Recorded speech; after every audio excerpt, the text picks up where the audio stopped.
I know my parents love me. I know my parents loved me. Good day and good night. Welcome to the High and Low Retrospective, the place where we rewind the reels and revisit the moments that almost went one way until they didn't. Today we return to Hillman College, not the one shaped by Debbie Allen, but the one first imagined around Denise Huxtable. A different world began as Lisa Bonet's next chapter, but one season in, she was gone and everything changed. This is the story of what could have been and what happened when the show pivoted, found its voice, and built a legacy far beyond its original plan. Ms. Watkins call us and tell us about it. They were on vacation. They were? You spent the night at Tom. The year is 1987. The Cosby Show is the biggest show on television, reshaping how black families are seen in living rooms across America, and NBC sees an opportunity, a spin-off. They build it around the Huxtable's most free-spirited daughter, Denise, played by Lisa Bonet. The show, a different world. Say hello to a new show. Oh, I'm Denise Huxtable. I'm Jaleesa. I'm from Minnesota. I'm Marsha. Hi. Say hello to Lisa Bonet and her very own comedy series. Yes! It's a classy, brassy, ambitious, delicious, wiggling, giggling, brainy, zany good show. Premiering Thursday, September 24th. It's a different world. The premise, Denise goes off to college at a fictional HBCU named Hillman. Simple, familiar, but quietly revolutionary. See, black college life had never been portrayed this way before, not as a punchline, not as trauma, but as a coming-of-age space, a community filled with possibility, passion, and self-discovery. But the version that aired in season 1, that wasn't what creator Bill Cosby had envisioned, and it certainly wasn't what the show was meant to become. It was a Denise story, awkward, inconsistent, and unsure of its tone. Lisa Bonet was magnetic, but the show didn't know what to do with her. The supporting cast was underdeveloped, the setting lacked specificity, and Hillman didn't feel like an HBCU. It felt like a vague beige backdrop. What was missing? Soul, and someone who could bring it. At the end of A Different World's first season, everything was in flux. Despite winning a People's Choice Award for Favorite New TV Comedy, the show had underwhelmed some critics and viewers, with NBC executives reportedly concerned that it felt aimless and lacked the heart and resonance of The Cosby Show.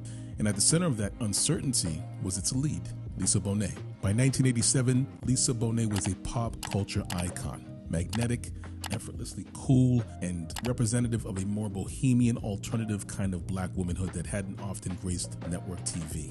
But she was also growing increasingly at odds with the squeaky clean image The Cosby Show projected, both on and off the screen. That tension hit a breaking point with her role in Alan Parker's Angel Heart. Released in 1987, the film was a gritty supernatural thriller that featured Bonet in a controversial, highly sexualized performance. An R-rated departure from her family-friendly TV persona, the film included nudity and an explicit sex scene with Bonet's co-star Mickey Rourke, and its release was met with significant backlash, particularly from more conservative audiences and media outlets. Bill Cosby, who not only created The Cosby Show but held tight creative control over its characters and spin-offs, reportedly disapproved of Bonet's involvement in Angel Heart. Though public statements were diplomatic, industry insiders described a growing rift between Bonet and Cosby. That tension was exacerbated by the announcement of Bonet's real-life pregnancy in 1988 with musician Lenny Kravitz. She was 20 years old at the time. Bill Cosby, according to multiple sources, didn't want the pregnancy written into the show, feeling it would clash with the vision of Denise Huxtable as a carefree college student. And so, between the perceived risk of tarnishing the show's image, internal clashes over Bonet's autonomy, and NBC's own dissatisfaction with A Different World's early direction, a decision was made.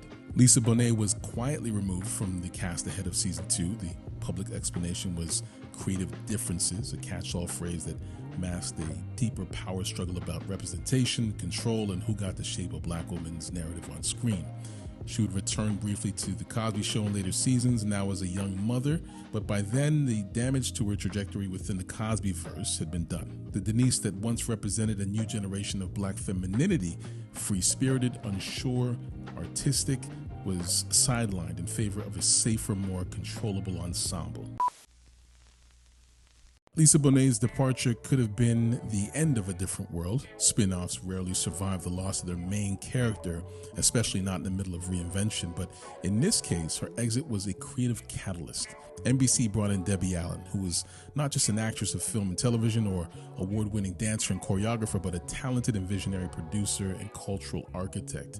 She also happened to be the sister of Felicia Rashad, aka Claire Huxtable. But hey, Debbie Allen wasn't tapped for the job because of her ties to the Cosby Show, but because of her track record, her lived experience. She had graduated from Howard University. She knew HBCU life in her bones, and crucially, she knew that the show's survival depended on truth.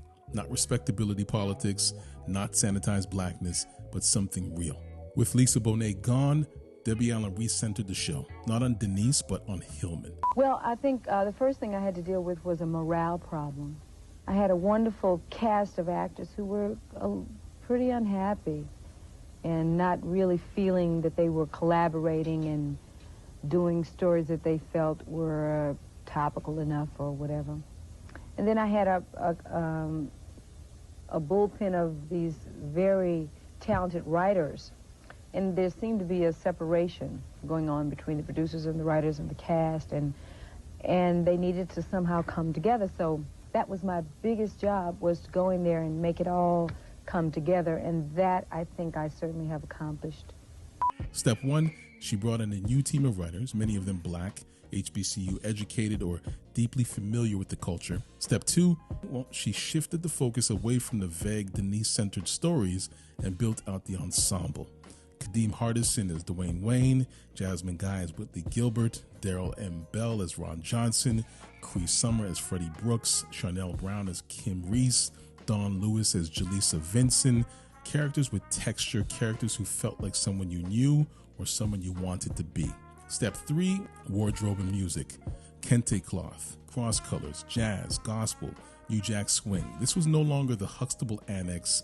This was its own world, a different world, pun intended, fully formed, fully black, and finally, fully alive.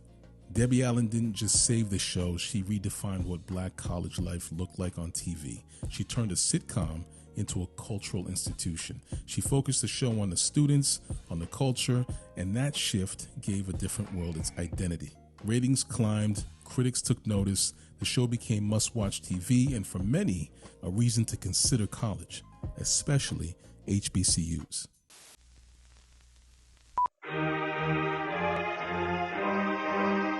Come on, man, give us some beat.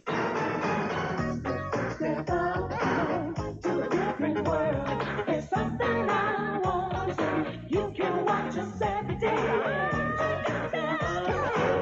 To a different world and do it down every boy and girl. Step up to a different world.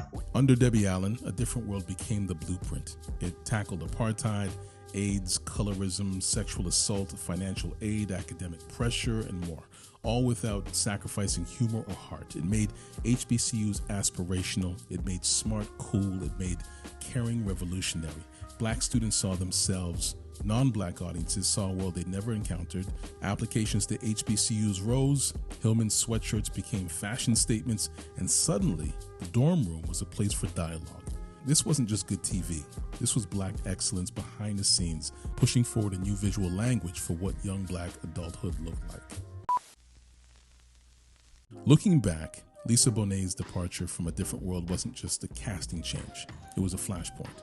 It exposed the tension between personal expression and corporate image, especially for young black women operating under the shadow of a powerful male-led TV empire. Lisa Bonet, ethereal, unconventional, magnetic, wasn't built for formula.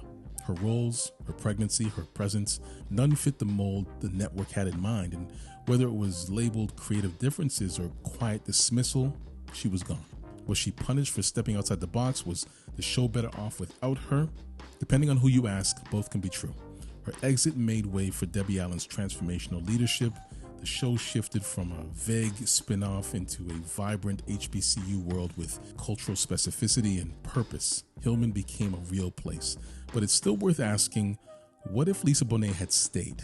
Could a hybrid version have worked? Could it have merged artistic freedom with authenticity in a way that redefined black womanhood on TV sooner? And let's not forget Marissa Tomei. She played Maggie Lawton, Denise Huxtable's roommate, that first season before she left the show.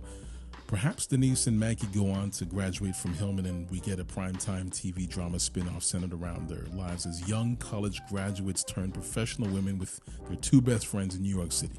I mean, just imagine that. Lisa Bonet and Marissa Tomei in a Sex and the City-esque drama, but less spicy. Regardless, the point stands. Denise may not have been built to carry the show, but she opened the door, Debbie Allen built the house, and the legacy lives in both. So that's the High and Low Retrospective on A Different World. The Denise year and the Hillman that could have been.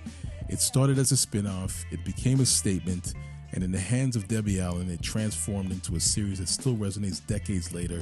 Lisa Bonet lit the match, Debbie Allen built the fire. If you haven't watched A Different World in a while, go check it out. I think it's on Netflix right now. I think so. Anyway, thanks for watching this one. Like, comment, share, subscribe for more deep dives into the shows, the music, the characters that made us who we are.